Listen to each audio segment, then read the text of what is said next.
आइए हम और आप इंतहाई अक़ीदत व महब्बत के साथ अपने और सारी कायनात के मरकज़े अक़ीदत लंबे लंबे हाथों से भीख देने वाले दाता व आका व बलजा जनाबे मुहम्मदुर रसूलुल्लाह सल्लल्लाहु ताला अलैहि वसल्लम की बारगाह गौहर बार में झूम झूम कर हदिये दुरूद पाक पेश करें और पढ़ें बावाज़े बुलंद अल्लाहुम्मा सल्ले अला सय्यदना व शफीअना व हबीबना व मौलाना मुहम्मदिन व बारिक वसल्लिम सल्लु अलैहि सलातुम व सलामन अलैका या रसूल अल्लाह सल्लल्लाहु ताला अलैहि वसल्लम।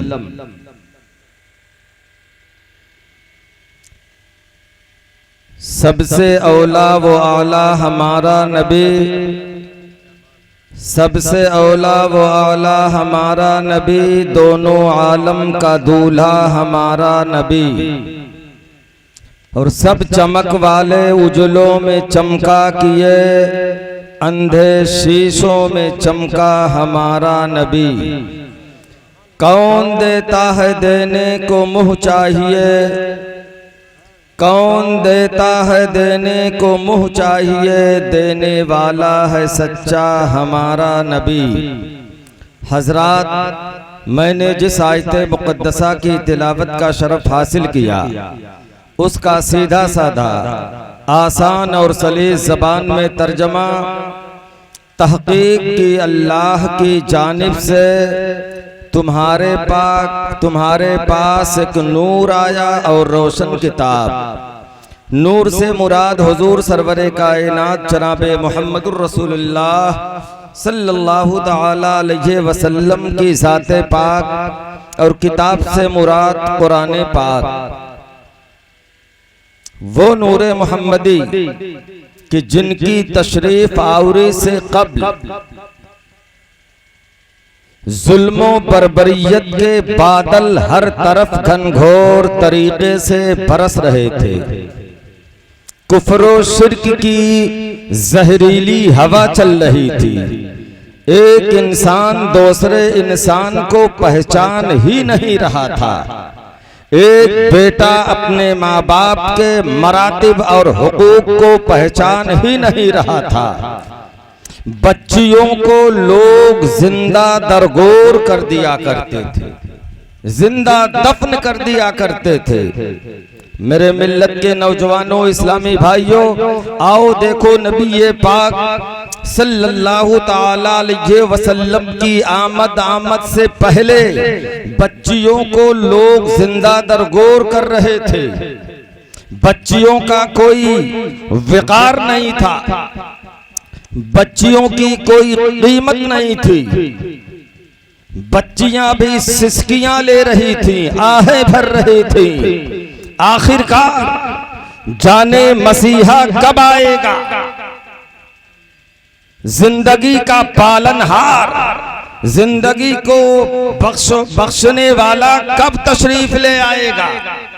आखिरकार कुफ्र पर एक दिन मसीयत को जलाला ही गया और मेरे आका की विलादत का सवाला ही गया।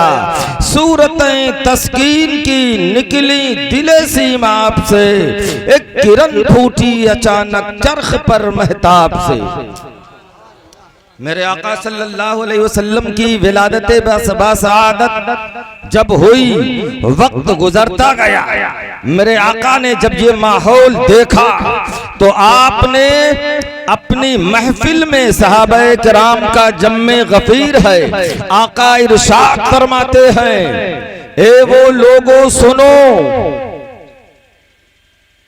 जिसके पास 3 बच्चियां जन्म ली और उन बच्चियों की परवरिश करके बाइज्जत उसका अक्द करके शौहर के हवाले करेगा तो कल कयामत के दिन मैदाने महशर की सफों में मेरी शफाअत उसे तलाश करती हुई नजर आएगी। एक खातून, एक सहाबा खड़े हो गए, कहा या रसूल अल्लाह अलैहिस्सलाम, आप पर सलाम नाजिल हो। या रसूल अल्लाह सल्लल्लाहु अलैहि वसल्लम, जिसके पास 2 बच्चियां हो उनके लिए क्या हुक्म है? आका इरशाद फरमाते हैं जिसके पास 2 बच्चियां हो और वो भी उन्हें उनकी परवरिश करके बाइज्जत पर्दे में रख करके बाइज्जत अक्द किया और उसके शौहर के हवाले कर दिया, तो कल क़यामत के दिन मैदाने महशर की सफ़ों में मेरी शफाअत उसे भी तलाश करती हुई नजर आएगी।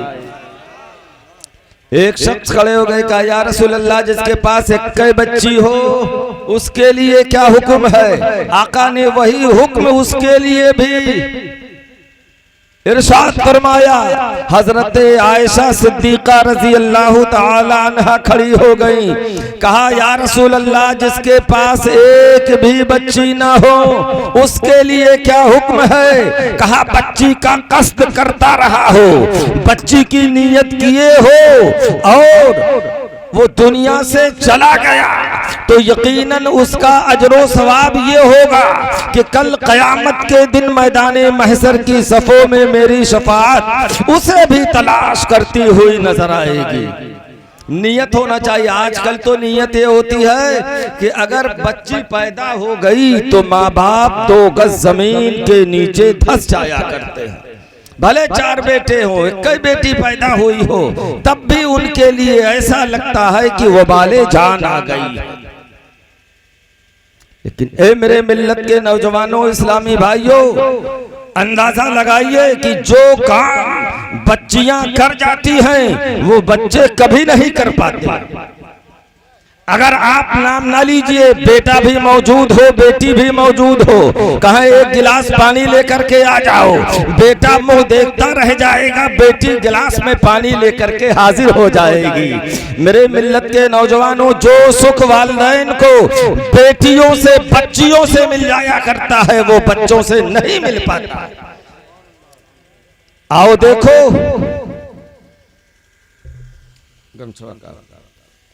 दुरूद पाक सल्लल्लाहु अलैहि वसल्लम, सलातों व सलामन अलैका या रसूल अल्लाह सल्लल्लाहु ताला अलैहि वसल्लम।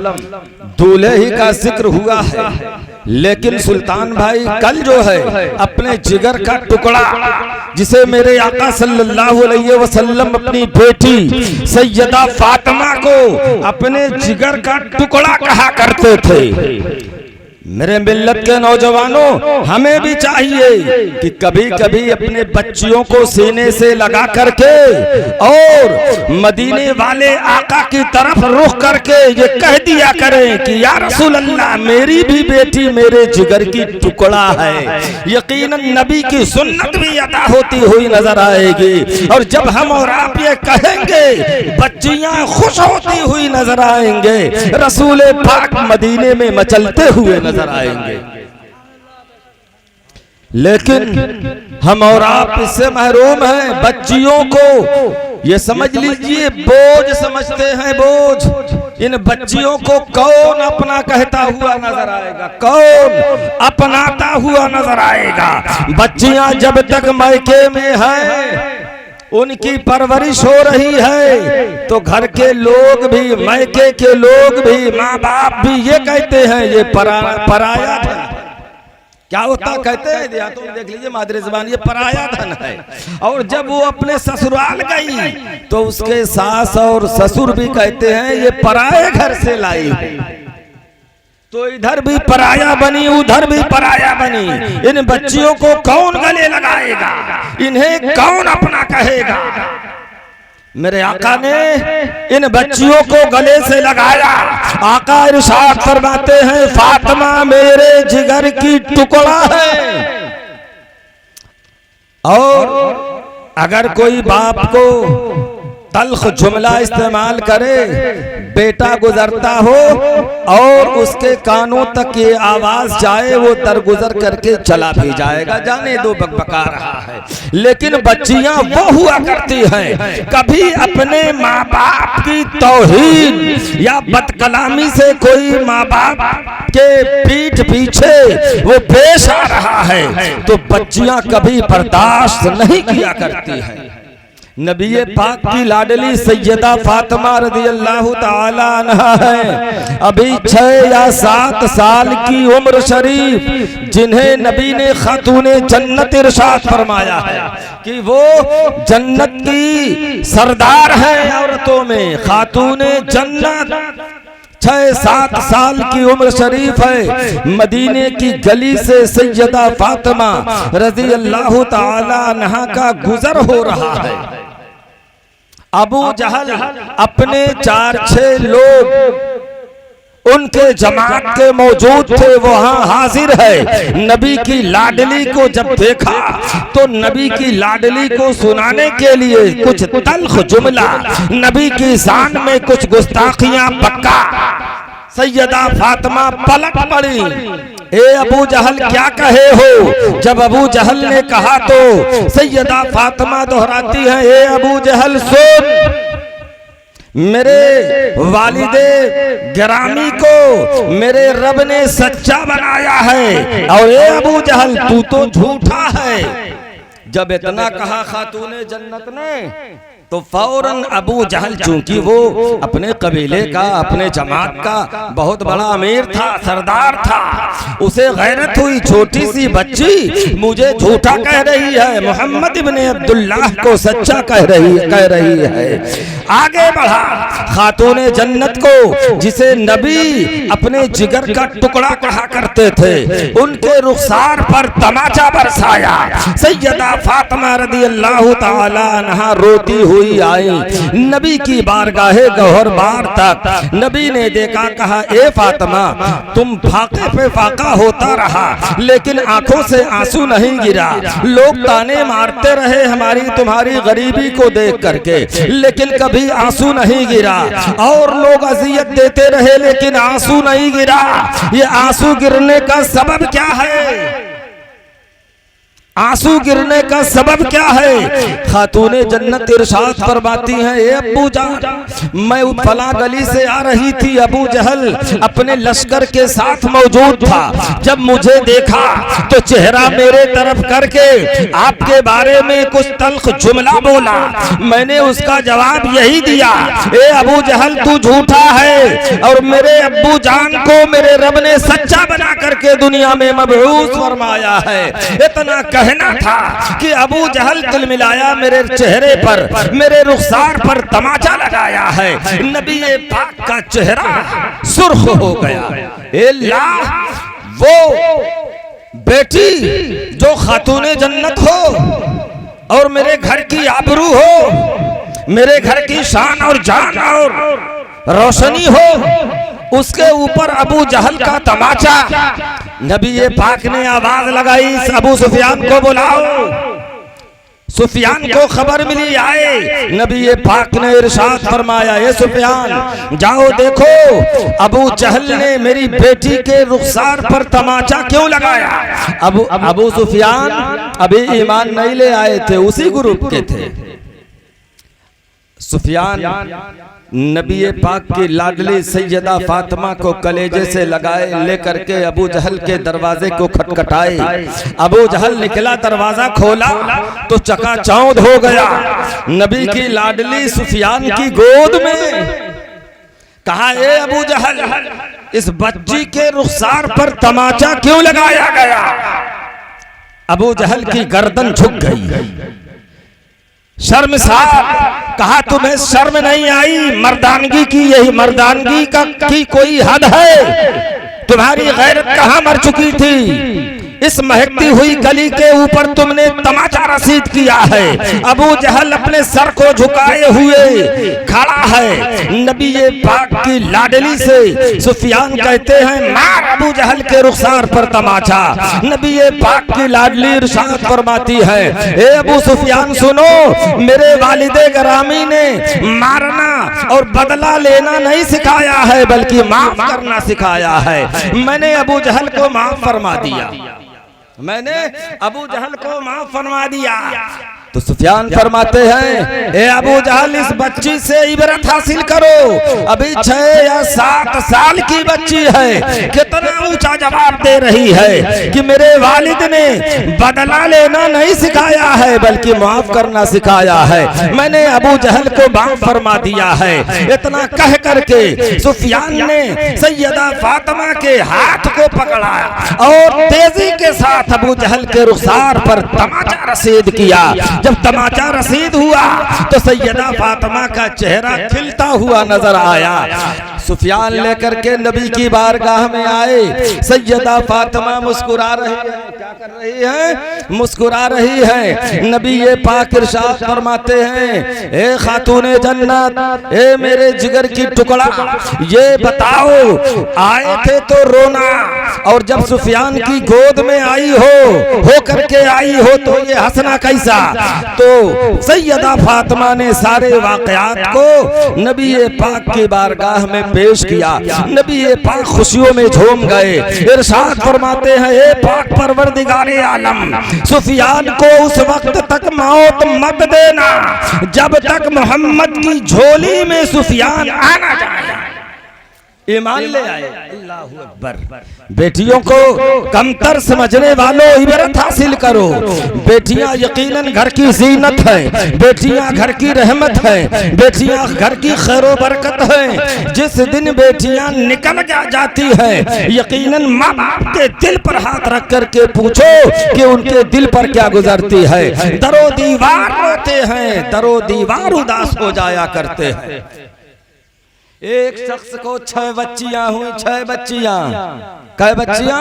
7वां हमल बीवी के शिकम में अपनी बीवी से कहा कि अगर 7वीं बच्ची पैदा हुई तो तुम्हारे हाथ पैर को तोड़ करके बिठा देंगे और तुम्हें तुम्हारे मैके भेज देंगे।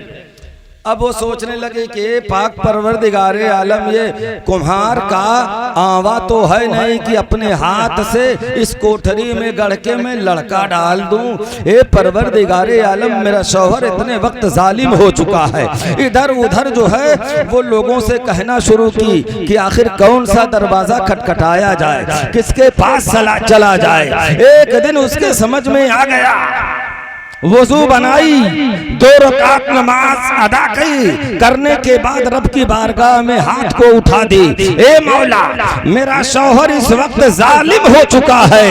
मौला, इस अंधेरी कोठरी के अंदर मुझे नहीं मालूम कि बच्चा है या बच्ची। मौला, या तो मेरे शौहर को अक्ले सलीम दे दे, सोचने समझने का दिमाग दे दे, या तो फिर इस अंधेरी कोठरी में अगर बच्ची हो तो उसे बच्चा बना दे, बच्ची हो तो बच्चा बना दे। वो दुआ मांगी।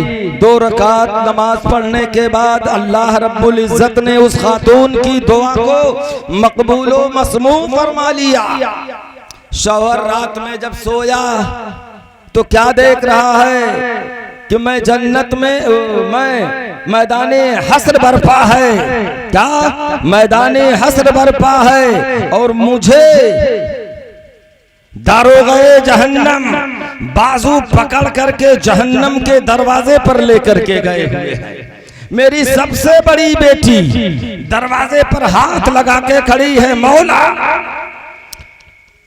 मुझे गवारा नहीं है कि मेरे सामने मेरा बाप जहन्नम में डाला जाए।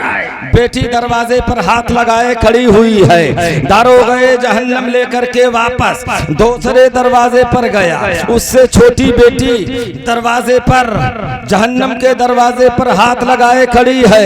ए पाक परवरदिगारे आलम, इन आंखों के सामने बाप को जहन्नम में डाला जाए गवारा नहीं है। दूसरे के बाद तीसरे दरवाजे पर, चौथे दरवाजे पर, पांचवें दरवाजे पर, छठे दरवाजे पर 6 बेटियां थी, हर दरवाजे पर खड़ी हैं ढाल बन करके। नहीं, जहन्नम में नहीं जाने दिया जाएगा। मौला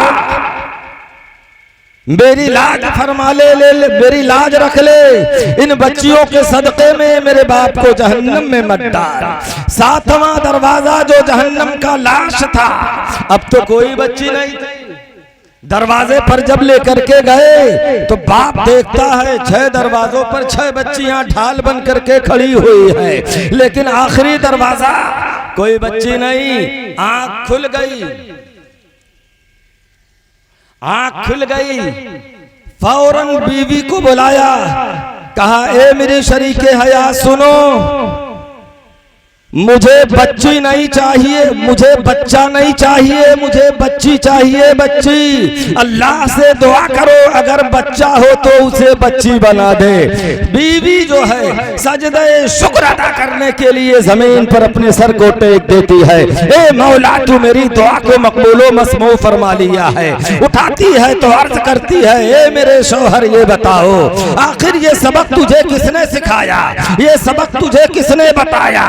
कहा सुन, मैं रात में जब सोया था तो ऐसा ऐसा ख्वाब देखा, मेरी 6 बच्चियां जहन्नम के एक एक दरवाजे पर ढाल बन करके खड़ी थी। दारोगे जहन्नम मुझे जहन्नम में डालने के लिए पहले दरवाजे पर लेकर के चले, दूसरे दरवाजे पर लेकर के चले, तीसरे दरवाजे पर लेकर के चले, चौथे दरवाजे पर लेकर के चले, 5वें दरवाजे पर लेकर के चले, छठे दरवाजे पर 6 बच्चियां थी ढाल बन करके खड़ी थी। 7वां लाश दरवाजा था, कोई बच्ची नहीं थी। और मेरी आंख खुल गई, यकीनन मुझे बच्चा नहीं चाहिए, एक दरवाजा खाली है उसके लिए भी ढाल चाहिए, ताकि कल कयामत के दिन अगर मेरे अमाल के मुताबिक रब मुझे जहन्नम में डालना चाहे तो ये बच्चियां ढाल बन करके खड़ी हो जाए। तो यकीनन बच्चियों को कमतर मत समझो, ये बच्चियां रहमत हैं। अल्लाह तबारक व तआला हमें और आपको रहमतुल लिल आलमीन के सदक़े में इन बच्चियों को रहमत समझने की तौफीक अता फरमाए। वाखिरु दावाना अनिल हम्दुलिल्लाहि रब्बिल आलमीन। अस्सलामु अलैकुम व रहमतुल्लाहि तआला व बरकातहू।